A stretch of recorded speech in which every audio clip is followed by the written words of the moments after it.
दोस्तों नमस्कार। दोस्तों फिर दोबारा एक बार मैं एक महत्वपूर्ण बात लेकर आया हूँ। हमारे यहाँ कुछ लोग हैं जिन्होंने नकारात्मकता बहुत अधिक फैला रखी है, और शायद मैं नकारात्मकता छोटा शब्द बोल रहा हूँ, मैं उसे कहूँगा अराजकता बहुत फैला रखी है। हमारे यहाँ एक अनिल खन्ना नाम का शख्स है जिसने अभी हमारे एक साथी प्रज्ञान शुक्ला जो पेशे से अध्यापक है उनको लिखा, मास्टर जी हमारे में फर्क इतना है, आप बंधुआ मजदूरों के रोजगार की तरह कर्जों के मकान में हो और हम व्यापार से आराम की जिंदगी जी रहे हैं। मुझे समझ में नहीं आया कि मकान लोन लेके लेना तो किस तरह किसी आदमी को छोटा बना देता है। उन्होंने फिर बाद में भी काफ़ी सारी चीज़ें उनके बारे में उल्टी सीधी लिखी कि शायद आप एडिशनल जो सब्जेक्ट होता है आर्ट उसके टीचर हो, और ये है और आप कैसे इसलिए है। मैं बताना चाहूँगा उनको कि पहली बात तो अध्यापक होना ही अपने आप में एक बहुत गौरव की बात है और ये बहुत ही एक रेस्पेक्टेबल प्रोफेशन है। दूसरा, अगर वो आर्टिस्ट हैं, चित्रकार हैं, तो वो प्रभु का दिया हुआ गुण है। मैं हमेशा कहता हूँ आर्टिस्ट यानी चित्रकार, पेंटर, आप गायक, म्यूजिक डायरेक्टर, एक्टर, ये सब ऐसे गुण हैं जो ईश्वर हर एक में नहीं देता। और इनको पता होना चाहिए कि उनकी एक पेंटिंग शायद इनके मकान के बराबर बिक सकती है, मकान की वैल्यू के बराबर। ये कीमत है उनके उनके हुनर की। और जो सरकारी स्कूल में अध्यापक है वहाँ उसकी एक प्रक्रिया है, उसके लिए एक प्रोसेस से निकलना पड़ता है, एग्जाम देना पड़ता है, हर कोई नहीं बन सकता उसमें। आप कोशिश करके देखिएगा। ठीक है, इतना आसान नहीं है जितना आप सोच रहे हैं उसको, और आप उसको छोटा बनाने की कोशिश कर रहे हैं। छोटा बनाने से कोशिश से आप खुद छोटे हो रहे हैं। और जहां तक लोन की बात है, तो लोन तो देश भी लेते हैं। इस संसार में सबसे ज्यादा लोन अमेरिका के ऊपर है, तो क्या अमेरिका छोटा हो गया आपसे? वो सुपर पावर है। जितने बड़े बड़े इंडस्ट्रियलिस्ट हैं वो भी लोन उठाते हैं। मुकेश अंबानी ने अभी 1,000 करोड़ रुपए लोन उठाया है, अभी रिसेंटली एक अपनी कंपनी में, जेएफएस कंपनी है, जियो फाइनेंशियल में। ठीक है, और सारी जितनी बड़ी कंपनी, टाटा, ये सब में लोन होता है। तो आप क्या छोटा दिखाना चाहते हैं आप उनको? और अगर आपके पास पैसा है, आप अमीर आदमी है, तो वो आपके लिए है भाई, वो किसी से कोई मांगने थोड़ी जा रहा है आपसे। उसमें आप क्यों के ये दिखाना चाह रहे हैं कि आपके आपने पैसे पे लोन पे नहीं, आपका अपने घर पे आपने डाउन पेमेंट की, तो ये आपका है भाई, उसमें क्या लेना देना। आपका भाग्य होगा, आपकी किस्मत होगी, जो भी होगा, या आपकी मेहनत होगी, मान लो। यह हो सकता है आप में समझ कम हो, किसी को समझ ज़्यादा हो, उसे लगता हो कि नहीं अपने पैसे को इस्तेमाल बेहतर तरीके से करना है, मुझे लोन पे लेना है। लेकिन इसमें विवाद किस बात का है? लेकिन दूसरी बात में जो इन्होंने मेरे बारे में कही, इन्होंने लिखा, बुजुर्ग श्री प्रदीप अरोड़ा जी की गलती से डल गई पारिवारिक चर्चा की रिकॉर्डिंग डिलीट करने के बावजूद ग्रुप में दोबारा डालना विजय आनंद शर्मा की निम्न स्तरीय सोच प्रमाण है। मैं इनको बताना चाहता हूं कि प्रदीप अरोड़ा जी बुजुर्ग हैं, बेवकूफ़ या पागल नहीं हैं। उन्होंने वो रिकॉर्डिंग अपने परिवार की खुद डाली, मैंने नहीं डाली है वो। और वो पारिवारिक चर्चा मतलब कोई फ़ोन पे रिकॉर्डिंग नहीं है। फ़ोन पे तो आप कह सकते हैं कि आजकल एंड्रॉयड फ़ोन में बाय डिफ़ॉल्ट भी रिकॉर्डिंग होती है। लेकिन वो घर में बैठ के बात कर रहे हैं, तो पहले तो बात ये है कि घर में बैठ के बात करें, तो मैंने तो आज तक अपने परिवार की रिकॉर्डिंग नहीं की कभी भी, या कोई भी शायद नहीं करता होगा।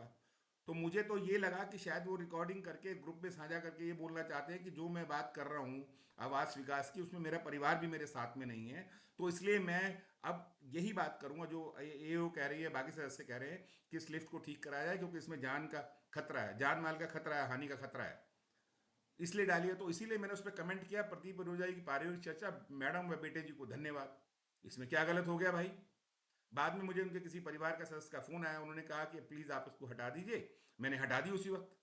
उन्होंने मुझसे बहुत अच्छे, बहुत प्यार से उससे बात की, मैसेज भी करा, मैंने भी उनको मैसेज करा, और बहुत सुंदर तरीके से हुआ। बहुत उसमें कोई विवाद नहीं था। लेकिन मुझे अब दिक्कत है, क्योंकि ये अनिल खन्ना ने जब मैसेज लिखा, तो उसके बाद ये प्रदीप अरोड़ा जी ने लिखा, his act is criminal defamation breach liabilities will be replied eight appropriate time. देखिए अरोड़ा साहब, मैं आपसे हाथ जोड़ के विनती करता हूँ, मैं आपको एक सज्जन मानता है, लेकिन अगर आप इस तरह की भाषा धमकी देंगे तो मेरे में एक कमी है कि धमकी से मुझे बहुत तकलीफ होती है, और मैं लेना नहीं जानता धमकी। मैं भी कोई मिट्टी का माधो नहीं हूं कि आप पानी डालेंगे और मैं पिघल जाऊंगा। मैं सम्मान करता हूं, सम्मान से जीता हूं। आपने वो डाली थी रिकॉर्डिंग, उस पर मैंने कमेंट किया, उसमें क्या गलत है बताइए? आप कहेंगे तो मैं दोबारा उसको शेयर भी कर दूंगा, और आपने जो मेरा उखाड़ना उखाड़ लीजिएगा। यार आप लोगों ने मजाक बना रखा है, आप जिस मर्जी को जो मर्जी उल्टा बोल देते हैं, जिस मर्जी को धमकाने की कोशिश करते हैं। ऐसे चलता है जीवन क्या? अगर आपका साथी आपको बुजुर्ग बोल रहा है, तो आपको लाइफ का पूरा एक्सपीरियंस होगा, उसका सम्मान करें यार। आपको हम अरोड़ा जी करके बात करते हैं, आपका सम्मान देते हैं। जब भी आपसे बात हुई, आपने कई बार मुझे फ़ोन किया, मैंने आपको हमेशा दिया है। जैसे आपके, जो भी आपके उम्र और आपकी समझ के हिसाब से आपको सम्मान दिया है मैंने, उसका उसको आप भी उसको भी रेसिप्रोकेट करें आप भी।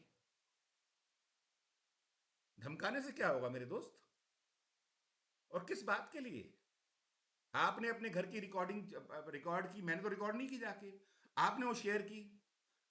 मुझे नहीं मालूम घर के घर में माँ मतलब बीवी और बच्चे से की बात की गई, रिकॉर्डिंग कौन करता है और क्यों की गई, उसको फिर तब आपने शेयर किया।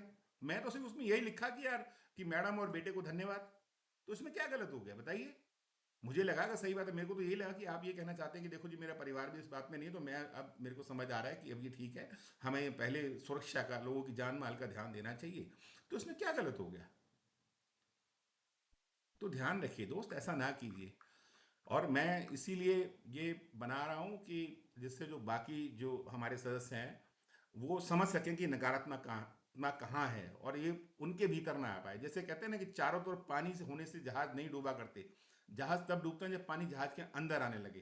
तो आपके चारों तरफ जो हो रहा है उसे अंदर तक आने मत दो। अगर एक बार बाहर का गलत माहौल आपके अंदर चला गया तो आप भी डूब जाएंगे। और एक शेर मैं कहना चाहता हूँ अनिल खन्ना जैसे लोगों के लिए। वो एक समंदर खंगालने में लगे हुए हैं, हमारी कमियां निकालने में लगे हुए हैं। जो जो एक समंदर खंगालने में लगे हैं, हमारी कमियां निकालने में लगे हैं, वो जिनकी लंगोटियां तक फटी हुई हैं वो हमारी पगड़ी उछालने में लगे हुए हैं। मैं फिर भी कहता हूं, दोनों से दोबारा विनम्र विनती हाथ जोड़ के कहता हूं कि ये सबके साझा है, मिल के रहो, प्यार से रहो, मत गंद फैलाइए। कुछ नहीं होने वाला है इससे। कभी किसी टीचर को कहने लगो कि तुम छोटे हो, कभी किसी दूसरे को छोटा सीधा बोलने लगे, उससे कुछ भी नहीं होगा। लोग आपको पहचान रहे हैं, आप अपना स्तर खुद गिरा रहे हैं, आप आइडेंटिफाइड हो चुके हैं। आपने इलेक्शन लड़ा था, आप हारे थे। अगली बार इससे अगर लड़ेंगे तो इससे कहीं ज्यादा तरीके से हारेंगे आप। मत कीजिए ऐसा। ये चीज आपको खुद, जैसे लकड़ी में दीमक होती है ना, तो नकारात्मकता आपको खुद खा जाएगी अंदर अंदर। आपको दुश्मन की जरूरत नहीं, आप खुद अपने लिए विनाश पैदा कर रहे हैं इतना नेगेटिव सोच के और नेगेटिविटी फैलाकर। समझदार बनिए। अच्छा जीने में, शांति से जीने में बहुत मजा है, बहुत खुशी है। प्यार बांट के देखो, प्यार करके देखो, लोगों से मदद करके देखो, उनके साथ खड़े होकर देखो। अच्छी चीज में मदद करो, ये नहीं हर चीज में नेगेटिव एक्टिविटी, हर चीज में नेगेटिविटी। धन्यवाद।